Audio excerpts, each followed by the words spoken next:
모든 사람들의 문제가 뭘까요? 모든 문제, 사람들이 가지는 모든 문제가 있습니다. 그 모든 문제를 한마디로 정의하면 죄의 문제예요, 사실은. 모든 것이 다 죄에서 비롯되는 거죠. 한번 생각해 보세요. 돈 문제가 있습니다. 그리고 뭐 관계 문제가 있어요. 자녀의 문제가 있고 직장의 문제가 있어요. 사실 그 모든 것들을 타고 들어가 보면 뭐가 문제일까요? 죄의 문제예요. 그리고 또 하나 더 있다면 그 죄 뒤에서 역사하는 존재가 있죠. 뭐죠? 예, 사탄 마귀. 죄를 일으키는 문제, 죄의 문제가 있고요. 그 죄의 이면에는 그냥 일어나는 게 아니에요. 영적인 존재가 있는데 그게 사탄이라는 거죠. 눈에 보이든 보이지 않든 그런 존재가 그 뒤에서 그 모든 것들을 조정하고 있다라고 이야기할 수 있습니다. 만약에요, 아담이 그리고 하와가 범죄하지 않았다면 우리에게 돈의 문제가 있었을까요? 아닐 거예요. 아마도 없었을 겁니다. 그러나 아담과 하와가 죄로 인해서 못하죠? 타락하게 되어집니다. 그래서 죄로 인해서 모든 것들이 엉망진창이 되어버린 겁니다. 하나님께서는 천지 만물을 뭐 하셨습니까? 창조하셨어요. 하나님 창조하실 때 첫째 날에 하나님 뭘 만드셨죠? 빛과 어둠을 나누셨습니다. 둘째 날에 하나님께서 궁창 위의 물과 궁창 아래의 물, 그 유초등부 찬양할 때는 높고 푸른 하늘을 뭐 이렇게 만드셨다고 했는데 그렇게 하나님께서 창조하셨어요. 그리고 여섯째 날에 하나님이 뭘 창조하십니까? 예, 사람을 만드셨죠. 하나님께서 창세기의 첫째 날부터 시작해서 다섯째 날까지 하나님이 창조하신 것들이 있습니다. 왜 창조하셨을까요? 첫째 날부터 다섯째 날까지를? 사실은요, 이 첫째 날부터 다섯째 날까지의 창조는 하나님이 사람을 두시기 위한 준비 작업이었어요. 그래서 여섯째 날에 하나님이 사람을 만드시고 그 사람을 어디에 두셨습니까? 에덴 동산에 두셨어요. 그 에덴 동산은 하나님이 첫째 날부터 다섯째 날까지 준비한 모든 것들이 있는 그런 공간입니다. 그래서 그 공간에서 아담과 하와가 무엇하도록 하신 거예요? 예, 누리도록 하신 거예요. 누리도록 했는데 거기에 무엇이 탁 들어왔습니까? 죄가 들어왔어요. 죄가 들어오고 나니까 이 모든 것들이 이제 어떻게 되었을까요? 다 깨어졌어요. 죄로 인해서 하나님이 누리라고 해놓은 모든 것들이 다 깨어져 버린 겁니다. 그래서 이제는 하나님께서 누리라고 한 모든 것들이 깨어졌는데 사실은 사람은 어떤 존재로 하나님 지으셨냐면 여섯째 날에 하나님 사람을 만드실 때 그냥 만드신 게 아니에요. 다섯째 날까지 사람을 위해 준비하신 것도 있었지만 여섯째 날에 하나님이 사람을 만드실 때 그냥 만드시지 아니하시고 하나님이 의논을 하셨어요. 왜 의논을 했다고 할까요? 삼위 하나님이시잖아요. 성부, 성자, 성령 삼위 하나님이시기 때문에 의논을 했어요. 그리고는 하나님께서 우리가 이렇게 만들자 하면서 의논한 결과가 뭐였냐면 하나님의 형상을 따라서 사람을 만들자 이랬습니다. 여기서 하나님의 형상이라고 하는 것은 영어 성경에 이미지 돼 있는데요. 이 이미지라고 하는 것을 하나님의 형상이라고 하는 것을 어떻게 이야기할 수 있냐면 하나님의 성품 이렇게 이야기할 수 있습니다. 하나님이 가지고 있는 성품이 바로 하나님의 형상이에요. 그리고 또 하나님이 가지고 계시는 지혜, 전지전능, 모든 것을 알고 계시는 그 지혜가 하나님의 형상이에요. 그리고 또 듀나미스, 즉 하나님이 가지고 있는 능력이 하나님의 형상입니다. 그러니 인류의 최초의 인류였던 하나님 창조하셨던 아담과 하와는 뭐가 있는 사람이라고요? 하나님의 형상이 있는 사람이에요. 그 형상은 하나님의 성품과 하나님의 지혜와 하나님의 능력을 가진 사람들이었습니다. 그리고요, 그 하나님의 지혜를 가지고 있었기 때문에 하나님 뭐라고 말씀하시냐면, 야, 내가 지은 내가 창조한 모든 동물과 식물의 이름을 너희들이 한번 지어봐라. 그렇게 이야기합니다. 제가 우리 서진이, 서영이, 서율이 이름을 지었어요. 하루아침에 그냥 뚝딱 지었을까요? 아니에요. 고민을 엄청 했습니다. 서진이는 태어나기 전에 이름을 서진 지어놨는데 이제 그 다음 서영이가 태어날 때가 되었어요. 둘째가 생겼는데 서진이 다음으로 돌림자를 써서 지으려고 무신장 애를 썼습니다. 그리고 서영이까지 됐는데 또 서유리를 이제 지을 때가 됐습니다. 임신을 하고는 아내가 임신해서 이제 이름을 짓는 거예요. 얼마나 고민을 했는지 모릅니다. 둘째까지는 그래 좀 쉽게 지었는데 셋째 때는 얼마나 이게 고민이 단어의 짧음 뭐 이런 거 있잖아요. 그래서 고민이 엄청 되었어요. 그래서 서진, 서영, 서유를 이름을 지었습니다. 근데요, 아담과 하와가 이름을 짓는데 지었어요. 제가 이름을 잘 외우는 편인데 그래도 기억이 안 날 때가 있습니다. 근데 아담과 하와가 에덴 동산에 있는 동물과 식물들의 이름을 지었어요. 뭐 그냥 지나가다가 지었을 수 있잖아요. 쟤는 고양이, 쟤는 호랑이 이렇게 지었어요. 하루가 지났어요. 뭐 이름 지은 게 한두 개겠습니까? 뭐 만 개만 지었다고 쳐도 이름 어떻게 기억해요? 오늘은 얘가 고양이였는데 내일 되니까 쟤를 고양이라고 부를 수도 있잖아요. 호랑이를 보고 고양이라고 부를 수도 있잖아요. 근데 바뀌지 않았어요. 왜요? 하나님의 지혜가 있는 사람이었거든요. 그래서 종을 따라서 구분을 해서 이름을 지었을 뿐 아니라 그 이름을 헷갈리지 않고 정확하게 부를 수 있는 그런 탁월함이 있었습니다.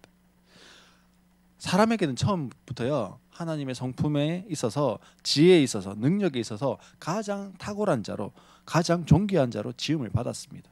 그래서 천사도 흠모하는 그런 존재였다라는 거예요. 그런데 이 모든 것을 다 잃었습니다. 뭐 때문에요? 죄 때문에. 그래서 오늘은 죄가 무엇인지를 한번 생각해 보려고 해요. 죄가 무엇일까요? 무엇이 죄죠? 보면대에 가려서 안 보이는 다경아, 죄가 뭐야? 어떤 게 죄야?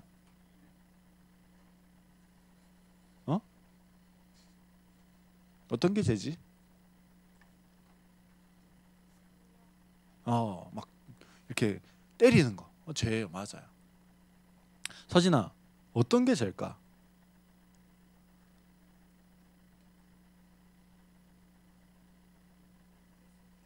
불순종이 죄다. 서유라, 뭐가 죄죠?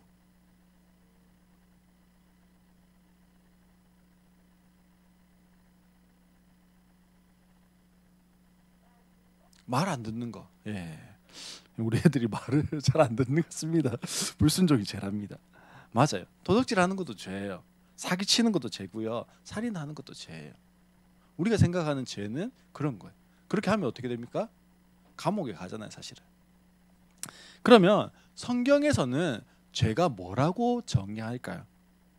첫 번째로 죄는요, 오늘 성경 말씀에 보니까 성경에 보니까 불법이라고 그렇게 이야기합니다. 제가 주보에 좀 친절하게 적어놨습니다. 요한일서 3장 4절 말씀 한번 주보 한번 펴보실까요? 주보에 펴보시면 제가 친절하게 요한일서 3장 4절을 적어놨습니다. 한번 같이 읽어보도록 하겠습니다. 시작. 불법을 행하는 사람입니다. 죄는 곧 불법입니다. 이 헬라어로 세 가지로 죄를 정의했는데요. 첫 번째, 죄는 불법이다 이랬습니다. 여기에 불법이라고 하는 단어가 그 헬라어로 아노미아 그렇게 부릅니다.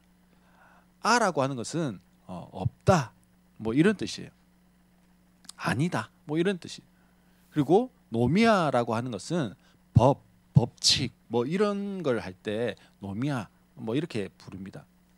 그래서 우리가 알 수 있는 단어로는 뭐 이코노미아 이렇게 하면은 뭐가 될까요? 경제학 뭐 이렇게 되는 것처럼 노미아 하면은 무슨 법, 그러니까 불법이라고 하는 건 뭐라고요? 아가 뭐라고 했습니까? 없다, 아니다 했으니까 법이 없다, 법이 아니다. 이게 뭐라고요? 불법이고 불법이 곧 뭐라고요? 죄다 이랬습니다. 인간에게 있어서 법이 무엇일까요? 우리에게 있어서 법은 무엇입니까? 세상 사람들은 세상 법이 법이에요. 근데 그리스도인들에게 법은 무엇이 법입니까? 예, 말씀이 법이에요. 자, 그러면요, 불법은 뭐라고요? 죄는 뭐라고요? 말씀이 없는 게 죄입니다. 무법이죠, 무법. 말씀이 없는 거. 성경에 나오는 사사시대라고 하는 이 시대를 대표하는 한 문장, 사사시대 하면은 이 한 문장으로 딱 정리가 되었습니다. 뭐 어떻게 정리되었냐면, 그때 이스라엘에 왕이 없으므로 자기 소견에 옳은 대로 행하였더라. 자기 소견에 옳은 대로 행했던 시대가 어떤 시대라고요? 사사시대였습니다. 근데 사실은요, 그때도 왕은 있었습니다. 사사시대에 어떤 왕이 있었을까요? 사사시대라고 하는 것은 왕이 없는 것이 아니라 하나님이 이스라엘 백성들의 왕이 되셔서 직접 통치하시고 다스리는 시대가 사사시대였어요. 하나님이 왕이신 것을 인정하면 하나님 말씀대로 살아가게 되는 거예요. 근데 하나님이 왕이신 것을 인정하지 않으면요, 무엇대로 살아간다는 거예요? 자기 소견대로, 자기 생각대로 살아가게 된다라는 거예요. 근데 문제는 뭘까요? 이 사사시대 하나님, 이 이스라엘 백성들의 눈에 보였을까요? 안 보였을까요? 안 보였어요. 안 보이니까 못한 거예요? 자기 소견에 옳은 대로 그렇게 살아갔습니다. 그래서 하나님께서 이 사사시대에 하나님이 징계를 내리시죠. 그래서 징계받은 시대가 또한 사사시대이기도 합니다. 그렇기 때문에 우리에게 성경을 아는 것은 너무 중요해요. 하나님의 말씀을 어떻게 알 수 있을까요? 성경 아는 게 너무 중요하다는데 성경 어떻게 알 수 있죠? 가장 먼저는 뭘로 통해서 알 수 있습니까? 서유라, 가장 먼저 성경을 어떻게 하면 알 수 있을까? 그렇죠, 읽으면 돼요. 근데 가장 먼저 알 수 있는 것은 이렇게 설교 말씀 들으면 알 수 있어요. 그렇죠? 설교 말씀을 통해서 하나님을 그리고 성경을 알게 되어지는 거예요. 설교자가 풀어주는 성경의 말씀들이 나의 삶을 조명해 주기 때문에 그렇습니다. 그리고 성경을 묵상하는 것을 통해서 성경을 알 수 있습니다. 사실 설교와 비슷하면서 성경을 묵상하는 것을 통해서 그 말씀을 풀어주시는 은혜가 우리에게 있습니다. 설교는 예배 시간에만 들을 수 있잖아요. 사실은 물론 요즘은 유튜브나 이런 걸 통해서 더 들을 수 있습니다만 예배 시간에 듣는 게 설교예요. 근데 묵상은 어떨까요? 내가 집에서 나 혼자서도 할 수 있는 게 묵상입니다. 그러니 성경을 알아가는 좋은 도구가 말씀을 묵상하는 거예요. 여기에서 조금 더 나아가면 성경을 암송하는 겁니다.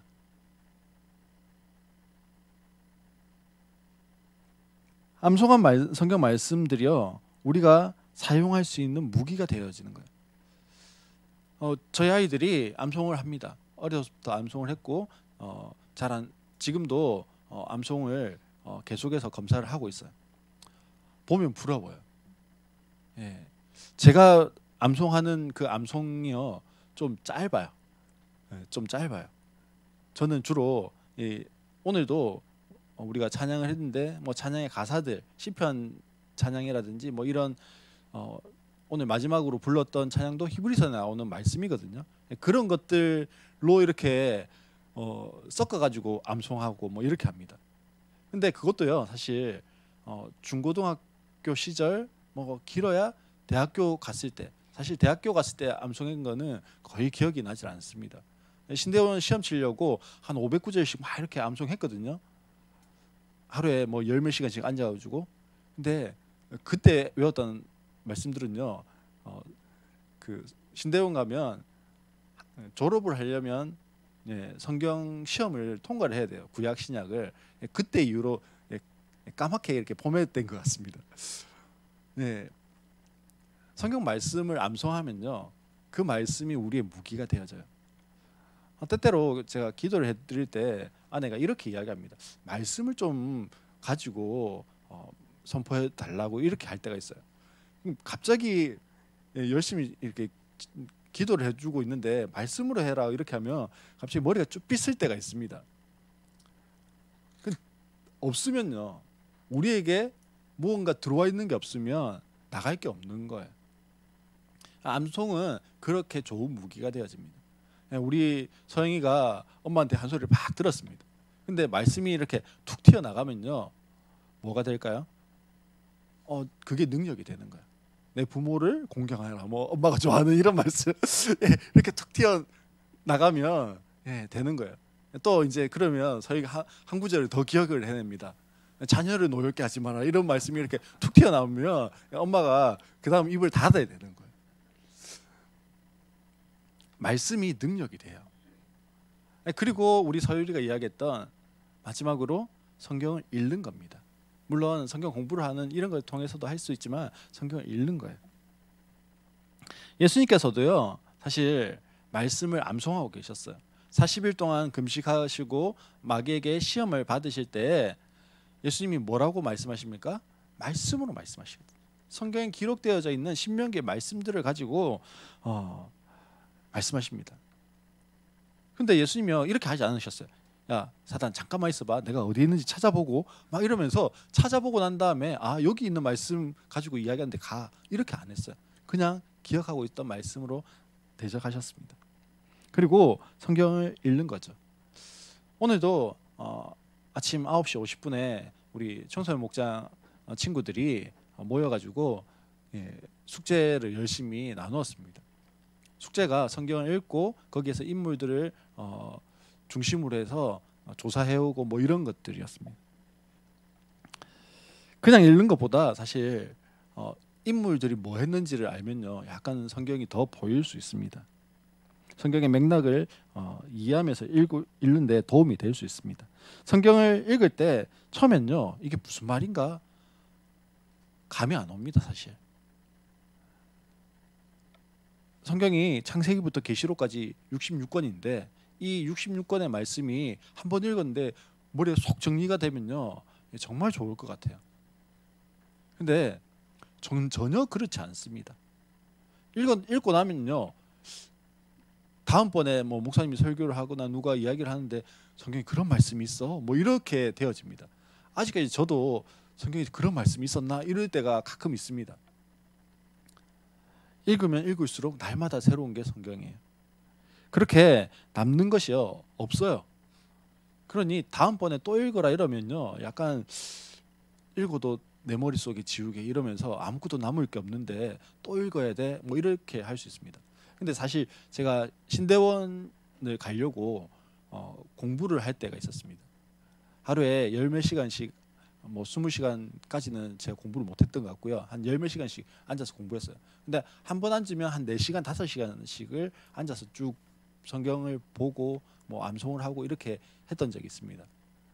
그랬더니 이 말씀이요, 그 성경에 보면 말씀이 꿀송이처럼 달다 이런 말씀인데요, 너무 재밌는 거예요. 내가 그때 생각했습니다. 성경이 이렇게 재밌으면 평생 성경을 보고 살아가야 되는 목사도 할 수 있겠다, 이런 생각을 했었습니다.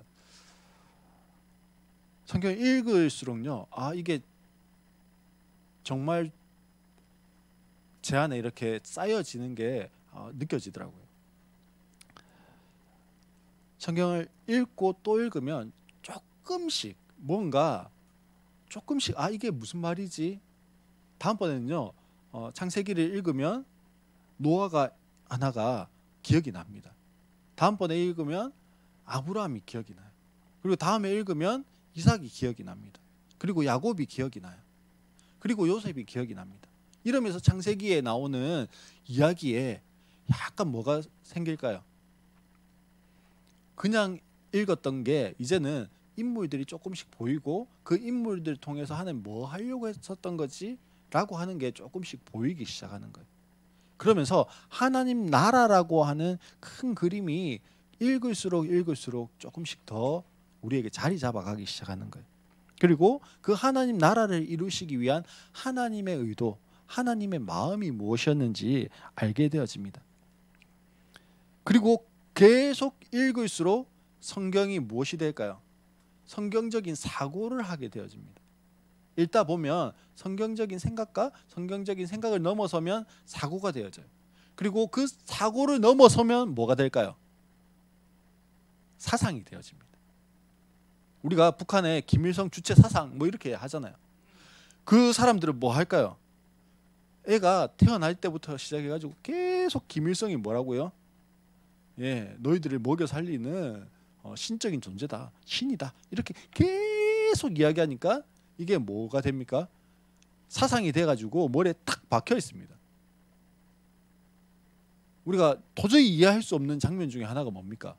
김일성이 죽고 김정일이 죽는데 그 앞에서 대성통곡을 하고 우는 거예요. 왜 그 사람들이 쇼를 하고 있는 걸까요? 아니에요. 이게 사상이 되어 있기 때문에 김일성이 죽고 김정일이 죽으면 망하는 것 같은 그런 생각이 딱 들어가 있는 거예요. 그러니 대성통곡을 할 수밖에 없는 거죠.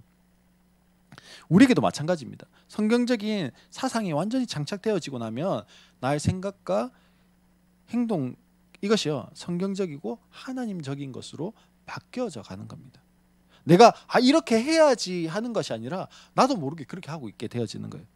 그래서 내가 명확하게 이게 성경적이고 이게 비성경적인 거야 정확하게 판단할 수 없는데 어떤 상황을 만나면 이게 좀 더 옳은 것 같은데 이거 좀 아닌 것 같은데 나도 모르게 판단이 되어진다는 거예요. 그게 뭐라고요?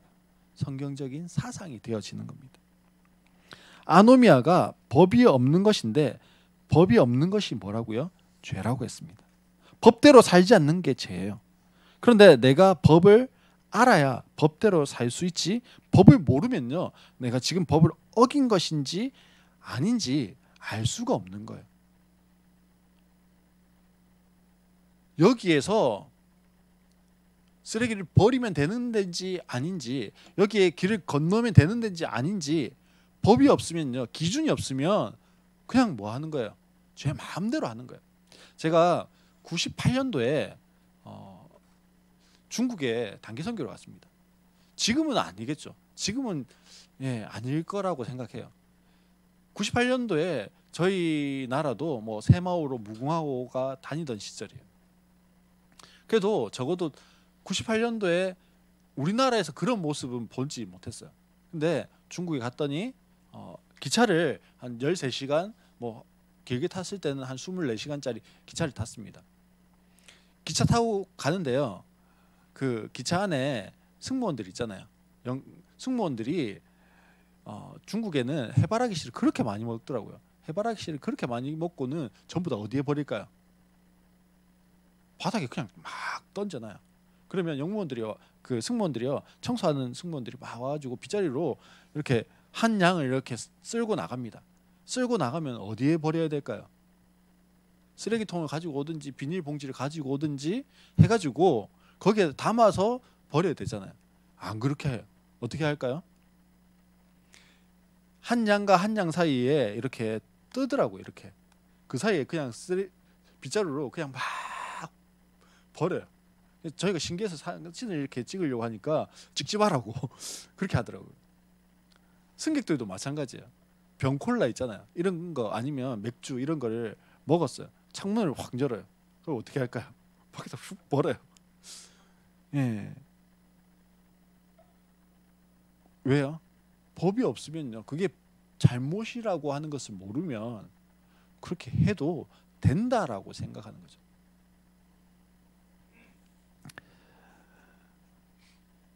성경을 읽지 않으면 내가 왜 주일 성수를 해야 하는지, 내가 왜 11조를 해야 하는지 모르는 거예요. 주일 성수를 하지 않는 것이, 11조를 하지 않는 것이 왜 죄가 되는 것인지 모르는 겁니다. 동성애가 왜 죄인지 몰라요. 동성애는 뭐예요? 개취예요, 개취. 개인의 취향이고 개인의 선택이지 이게 왜 죄라고 이야기하는 거야? 그렇게 이야기해요. 그런데 설교를 듣고 내 이성으로 이해되지 않으면 믿어야 할지 말아야 할지 고민하게 되는 겁니다. 죄가 무엇이라고요? 하나님의 말씀이 없는 것이 죄예요. 성경에 예배에 대해서 말씀을 할까요, 안 할까요? 해요. 하나님 앞에 드려지는 제물에 대해서 말씀을 할까요, 안 할까요? 해요. 동성애에 대해서 하나님 말씀을 할까요, 안 할까요? 해요. 그러면 이런 부분들은요, 내가 말씀을 알면 어떻게 되는 겁니까? 자연스럽게 해야 하는 것인지 말아야 하는 것인지 기준이 서는 겁니다. 근데 그것이 없으면 목사님께서는 동성애가 죄라고 하는데 세상 사람들이 이야기하는 것은 개인의 취향이야. 그렇게 하니까 헷갈리는 거예요. 그러면 어떻게 됩니까? 그게 뭐라고요? 죄라고 이야기해요.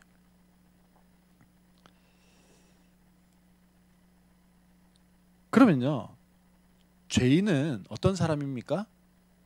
법이 없는 사람들이 죄죠. 한 단어로 하면 무법자예요. 무법자. 법이 없는 사람. 법이 없는 사람이 곧 뭡니까? 죄인이에요. 무법자 하면 이 영화를 떠올리시는 분은 옛날 사람.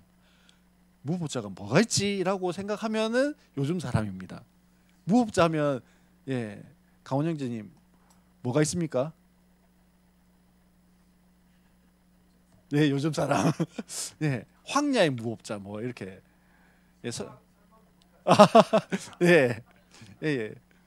뭐 그런 게 있었어요. 이 황야의 무법자라고 하는 영화가요, 옛날 영화인데 뭐 이런 거예요. 내용은 자기가 착한 사람이야. 착하게 살아가는데 어느 날 나쁜 놈이 뒤집어 씌워가지고 감옥에 가게 된 거예요. 감옥에 갔다가 나왔어요. 나쁜 놈은 어떻게 되고요? 점점 나쁜 일 많이 해가지고 더 좋게 되고. 이 사람이 감옥에서 나오고 난 다음에 뭐합니까? 어떤 스승을 찾아가가지고요, 우연히 스승을 만나가지고 열심히 뭐합니까? 이 서부니까 총 뽑는 거 이거 연습합니다. 그래서 아주 빨리 총 뽑는 사람이 됐어요. 이게 총을 이제 잘 쏠 수 있도록 연습을 한 거죠. 옛날에 서부 영화 보면요, 어떻게 하냐면 서로 등을 기대고 뭐 5발 걸어가서 이 총 서로 쏴가지고 누가 먼저 죽이냐 뭐 이런 걸로 했거든요. 그렇게 하는 사람입니다. 그래서 결국은 전부 다 총 연습 열심히 해가지고 나쁜 놈을 다 쏘아 죽입니다. 그리고 총을 불고요, 유유히 이렇게 걸어가면 석양이 이렇게 지면서 음악이 착 나오면서 끝납니다. 보세요. 이 무법자라는 것은요, 법이 없는 사람인데 사실은 법이 있을까요, 없을까요? 있어요. 내가 법이에요. 이 사람이 복수하기로 생각했어요. 그래서 이 사람을 죽이려고 해요. 이 사람을 언제 죽이려고 해요? 누가 법이에요? 내가 법이에요. 내가 재판관이 되는 거예요. 그래서 이 사람은 죽이고 이 사람은 좀 고통스럽게 하고 살려주고, 이 사람은 언제 죽이고 저 사람은 언제 죽이는 것을 누가 결정합니까? 내가 결정해요. 그게 뭐라고요? 그게 내가 법이 되는 거예요. 법이 없는 게 죄인데, 불법이 죄인데, 이 불법이 죄라고 하는 것은요, 뭡니까? 내가 법이 되는 거예요. 또 법이 없으면, 하나님 말씀이 없으면 그냥 착하게 살아갈까요? 아니에요. 하나님 말씀이 없으면 어떻게 살아갈까요? 내 본성대로 살아가요. 내 본성은 어떨까요? 아담과 하와가 범죄한 이후로 우리의 본성은 타락했어요. 그냥 가만히 놔두면 어디로 달려갈까요? 죄로 이렇게 쫙 달려가도록 돼 있는 거예요. 본성이 그런 거예요. 그러니 하나님의 법이 없다라고 하는 것은, 말씀이 없다라고 하는 것은 죄를 향해서 달려가는 내 마음대로 살아가는 마치 사사시대와 같은 그런 죄인이 된다라는 겁니다. 그게 우리가 살아가는 삶의 모습이 있는 거죠. 사랑하는 성도 여러분, 그래서 성경을 읽고 말씀을 아는 것이 중요합니다. 그래서 우리 안에 법이 있어야 되는 거예요. 우리 안에 하나님의 법이 딱 들어가 있어야 이 법에 따라서 무엇하게 되어집니까? 우리의 기준을 가지고 살아갈 수 있게 되어지는 겁니다. 예. 저 첫 번째인데 시간이 너무 많이 갔어요 지금. 예.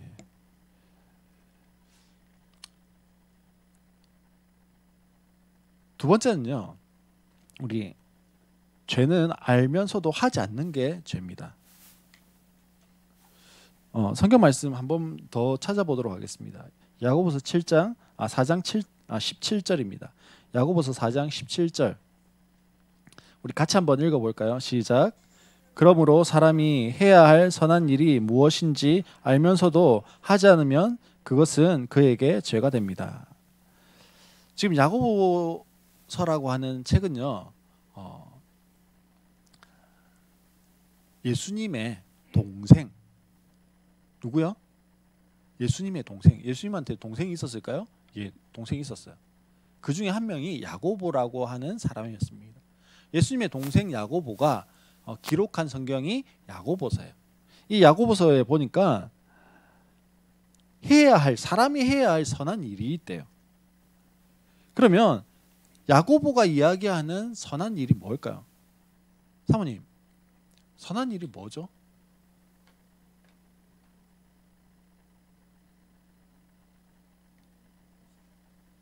예, 하나님 선하시다고 하는 게 선한 거예요. 보영자매님, 선한 일이 어떤 일이 선한 일일까요?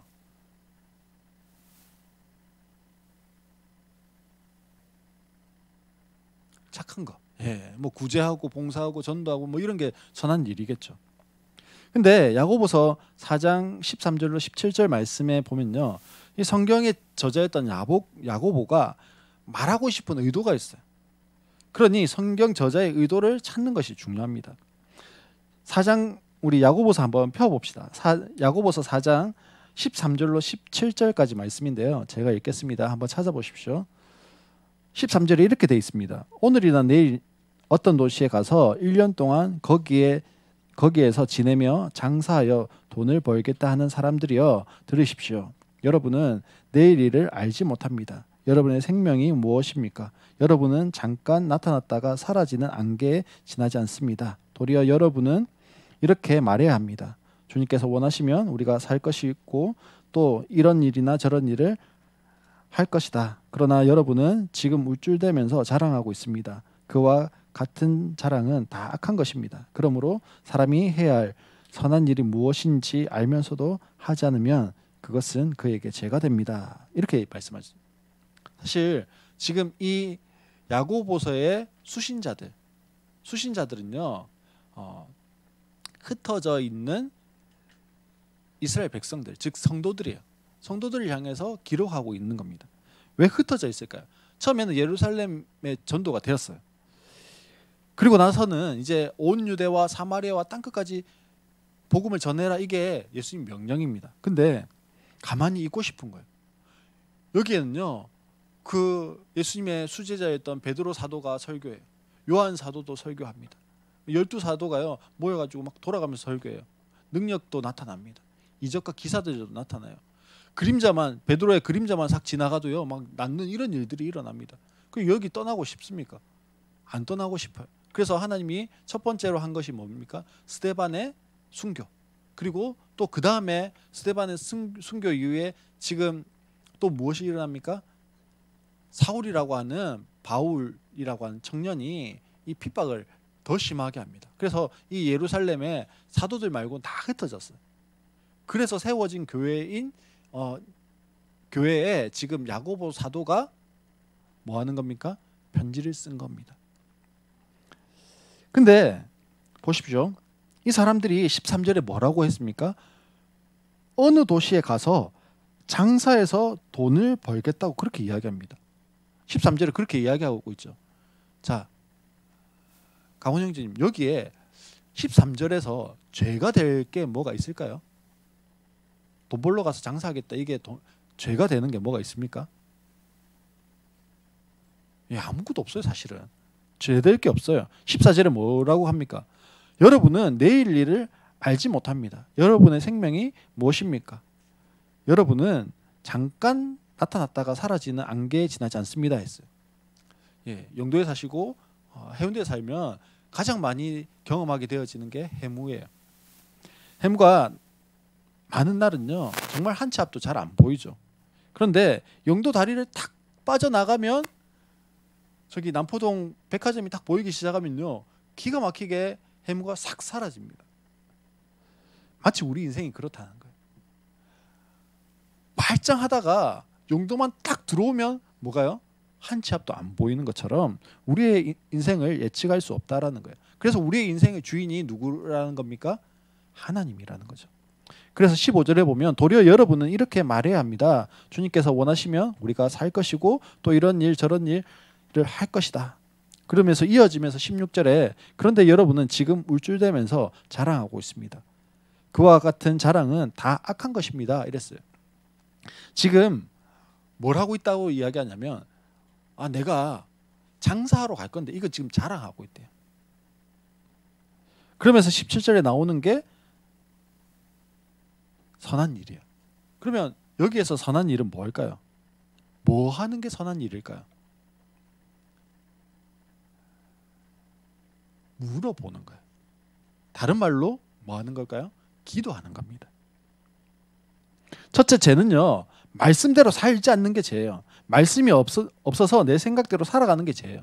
둘째는요 죄는 하나님께 물어보지 않고 자기 마음대로 살아가는 게 죄라는 거예요. 그러면 어디까지 물어봐야 합니까? 간단해요. 성경에 나와 있는 거 있죠. 동성애 아까 이야기한 것처럼 뭐 이런 거 도둑질 해도 될까요? 말아야 될까요? 성경에 나와 있죠. 이런 거는 물어볼 필요가 있을까요? 없을까요? 필요가 없어요. 성경대로 하면 됩니다. 그러면 없는 거 있습니다. 없는 거. 성경에 안 나와 있는 거. 내가 직장에 여기로 갈지 저기로 갈지 뭐 이사를 여기로 갈지 저기로 갈지 이런 거 성경에 나와 있을까요? 안 나와 있어요. 물어야 돼요. 기도하는 거예요. 하나님 어디로 가는 게 하나님 뜻입니까? 묻는 겁니다. 하나님이 내 인생의 주인이시고 하나님이 내 생명의 주인이심을 알아서 하나님께 묻는 거예요. 근데 지금 이 야고보서의 수신자들인 이 흩어져 있는 12지파 즉 성도들이요. 뭐가 문제라고요? 분명히 우리가 13절 읽으면 문제될 게 전혀 없어요. 오늘이나 내일 어느 도시에 가서 1년 동안 장사해서 돈을 벌까? 이게 내 생각이고 내 계획이에요. 그러면 그 다음 뭐 하면 되는 거예요? 물으면 돼요. 기도하면 돼요. 근데 기도하지 않고요. 내 계획이 섰으니까 저기 가면 누가 소개해줘서 잘 되겠다 해서 가는 그것 하나님께 묻지 않고 내가 결정해서 내 인생을 계획하고 걸어가는 그것이 뭐라는 거예요? 죄라고 이야기하는 거예요. 우리가 생각하는 죄의 개념이 다르죠. 아노미아 법이 없는 것이 죄입니다.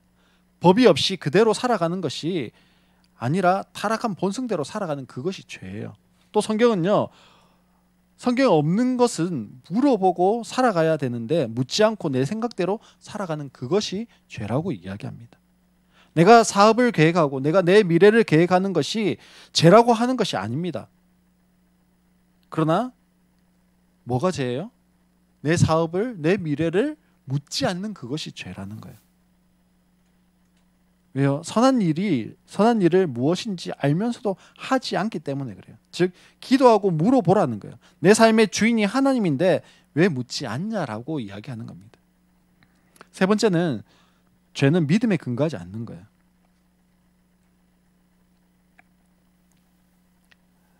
로마서 14장 23절 보면요. 의심을 하면서 먹는 사람은 이미 단죄를 받은 것입니다. 그것은 믿음에 근거한 것이 아니기 때문입니다. 믿음에 근거하지 않은 것은 다 죄입니다라고 사도 바울이 이야기합니다. 믿음 앞에 보면요. 요건 성경을 한번 봐야 돼요. 성경을 잠깐만 볼까요? 성경 로마서 14장 23절 보세요. 성경 로마서 14장 23절 신약 245페이지에 있습니다. 자, 찾으셨습니까? 거기 보면 두 번째 23절 두 번째 줄에요. 믿음 앞에 보라색으로 뭐가 있습니까? 예? 7이라고 하는 숫자가 써져 있어요. 그리고 7이라고 하는 숫자가 써져 있는데 맨 밑에 보면 박스가 있습니다. 보라색 박스가 있어요. 거기에 7을 한번 보십시오. 7 보면 뭐라고 되어 있습니까? 확신이라고 되어 있어요.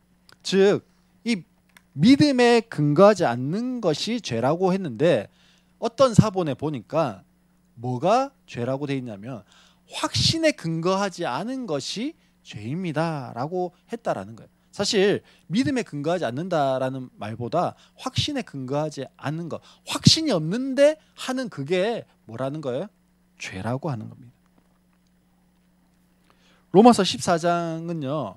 이 제사에 대한 제사 음식에 대한 이야기예요. 이제 추석 명절이 곧 다가오는데요. 제사에 대한 이야기예요. 이 당시에 나오는 음식들은요. 제사상에 한번 올라갔다가 시장으로 나오는 거예요. 그래서 제사상에 올라갔다가 나오는 것들이 좀 쌌어요. 싸니까 누가 찾을까요? 예, 돈이 없는 사람들이 찾는 거예요. 근데 이게 제사상에 올라갔습니까? 안 올라갔습니까? 물으면 뭐합니까? 좀 찝찝하잖아요. 그러니까 안 묻는 거예요. 그냥 와서 이거 갖고 와서 먹는 거예요. 근데 뻔히 제사상에 올라간 걸 알아요. 그래서 마음이 좀 찝찝해요. 그래서 어떤 사람은 이거 안 먹어요. 근데 어떤 사람은 제사상에 올라갔어? 오, 맛있네. 이 부위는 좋네. 이러면서 막 먹는 거예요. 그게 좋네 하면서 먹는 사람이 교회에 사도들이고 성도들 가운데 믿음이 좋다 하는 사람들이에요. 그래서 초신자들이 와가지고 보니까 저건 제사상에 올라간 건데 저거 먹어도 되나? 이런 의심이 생기는 거예요. 근데 먹잖아요. 그러니까 먹어도 되는가 보네. 좀 찝하긴 한데 이러면서 먹는 거죠. 그 말이에요 지금. 이 사람은요. 맛있네 하면서 먹는 사람은 뭐가 없어요? 거리낌이 없어요. 확신에 차 있어요. 확신에 근거해서 먹어요. 사실 보세요. 제사상에 올라간 음식, 안 올라간 음식에 차이가 있습니까? 없어요. 이라고 하는 것은 누가 만든 걸까요? 사람이 만든 거예요, 사실. 저희가 휴가 때 설악산에 갔다 왔어요. 근데 그 올라가면 울산 바위가 있습니다. 또 팔공산에 가면 유명한 바위가 있죠. 뭐가 있습니까? 예, 팔공산에 갓바위가 있습니다. 그런 거 한번 만지고 뭐 거기 앞에서 빌면은 뭐 한다고요? 소원이 이루어진다. 뭐 이렇게 하면서 빌어요. 사실 거기에는 뭐가 있는 걸까요? 사단이 역사하는 거예요, 사실은. 그 사람들의 믿음 앞에 사단이 역사하는 거죠. 그런데 함께 부정한 음식, 정한 음식이라고 하는 거, 우상에게 드려진 거, 안 드려진 거, 이거의 구분은요, 사실 없는 거예요.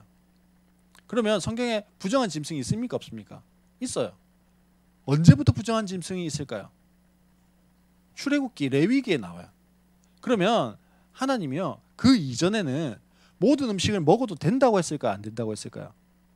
된다고 했어요. 창세기 9장 3절 말씀해 보면 모든 동물이 너희의 식물이 된다 이렇게 말씀하거든요. 즉 다 먹어도 되는 거예요.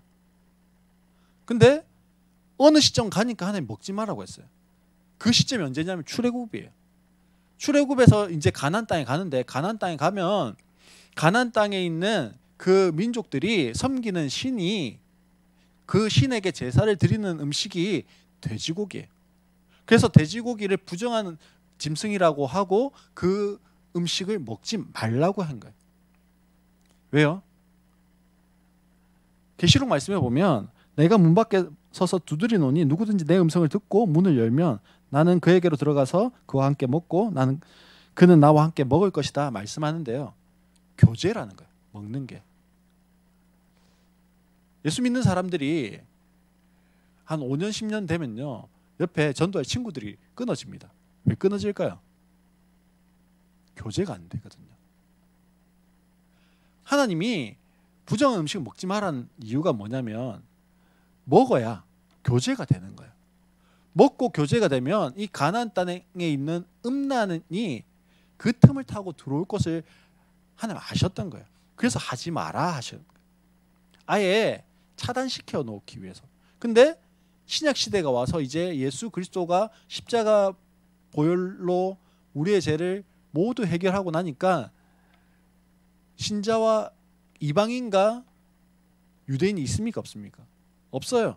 그래서 성령 안에서 하나 되어졌기 때문에 이제 구분할 필요가 없는 거예요. 음식으로는. 성령이 뭐 하면 되기 때문에요? 말씀해 주면 되기 때문에. 그래서 뭐 합니까? 이제 먹어도 되는 거예요. 요거를 다 알고 있는 사람은 뭐 하면 돼요? 자유하게 먹으면 돼요. 근데 초신자 아직 몰라요.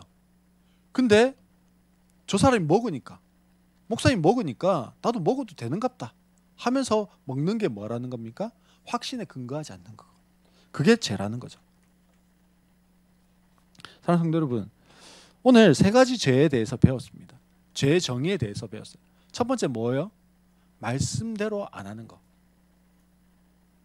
그게 죄입니다. 두 번째 뭐가 죄예요? 말씀에 없는 거. 그건 뭐 해봐야 되는데요? 기도해야 되는데. 하나님의 음성을 들어야 되는데. 하나님의 음성 듣지 않고 내 마음대로 결정하는 거. 그게 죄예요. 세 번째는 뭐가 죄입니까? 믿음에 근거하지 않는, 즉 확신 가지고 확신이 없는데 하려고 하는 그것. 그게 죄입니다. 오늘 우리 안에요, 죄에 대해서 좀 보다 선명한 기준을 가졌으면 좋겠습니다. 그리고 또 죄 없는 상태이기를 소망합니다. 뭐 함으로요?